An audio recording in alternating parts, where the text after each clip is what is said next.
We're gonna talk about the best ADCs in the meta right now. So it's KALISTA, Ashe and VARUS. Let's start with KALISTA. KALISTA in lane is a pure lane bully. Her strength comes from unmatched mobility, thanks to her passive, which lets her reposition after every auto attack. If you're a KALISTA player, your job is to dominate the lane early by constantly moving and auto-attacking to outrun your opponents. Usually you win every single trade level 1 with lethal tempo and stuff, so people will give you prio. With that you can have a perfect wave management. You can play 2x2 waves or even 3x3, but remember, you're not just a kill machine, you're also about lane control, so don't hesitate to just get prio to maybe help your jungle, just to get burst reset, just to get vision. Depending on your matchup, you can either kill or just control the game and play, for example, Drake, grabs, and not fight. Maybe wait for level 6 to engage later on. Play her with confidence, but don't get over zealous. She's an early game champ that falls off hard if you make mistakes. In team fights, KALISTA is all about control and coordination. You don't want to be the player mindlessly auto-attacking. Your job is to kite, keep your distance, and stack spears on the right target. And in the right timing, just chase the enemy DC or enemy. And your ulti is a huge tool, so don't give up even if you're behind. You can still make something out of this champ, like a huge skirmish or even CC, bump the enemy mages or ADC. It's a good way to use KALISTA even if you're behind or outscaled. Let's jump into Ashe. Ashe in lane is the queen of utility, but same as KALISTA, she kinda wins every single level 1, even with the modification of her passive. She's very strong in lane with her slow.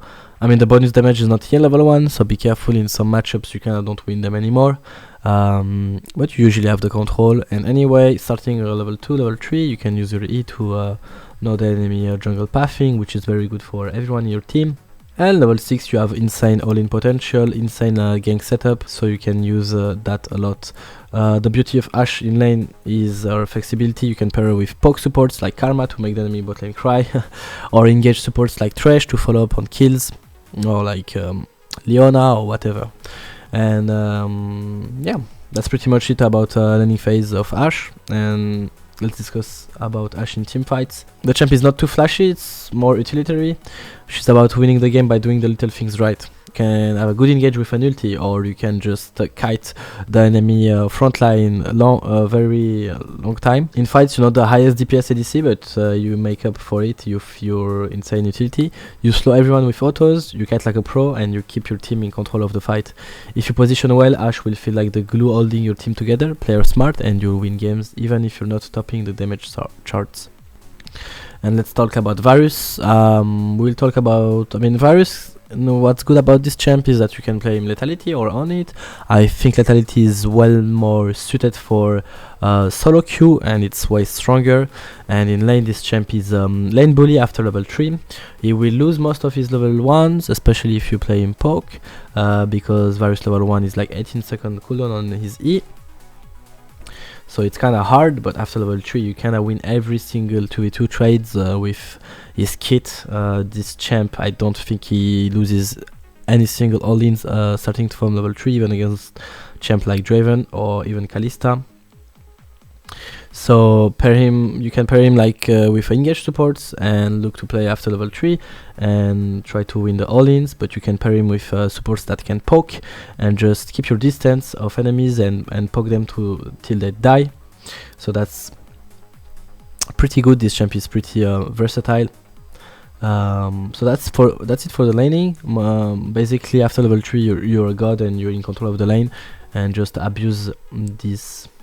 And if you think you win the all-in and you have all-in champ, just all-in with your abilities. And if you just have a poke support, just try to keep your distance and poke as much as you can till enemies die. In team fights, VARUS is all about versatility. Versatility and poke. This champ, you can like win a team fight like from 2 screens away. You can poke before a fight, and you can also before a fight clear waves from pretty far away, which is good for a fight, set up an objective or whatsoever. Whenever you hit ulti, like you need to be really focused to hit your ulti, because it doesn't really matter if you hit the enemy backline or the front line, because you will deal so much damage anyway that you will one-shot the front line or the backline. And also if you hit the front line, the ulti will spread. If you hit the backline, the ulti will spread. What's important is to usually like every single ADCs, but if you can just not miss your ulti and just first target with Varus and try to one-shot the guy you just ulted, it's very good.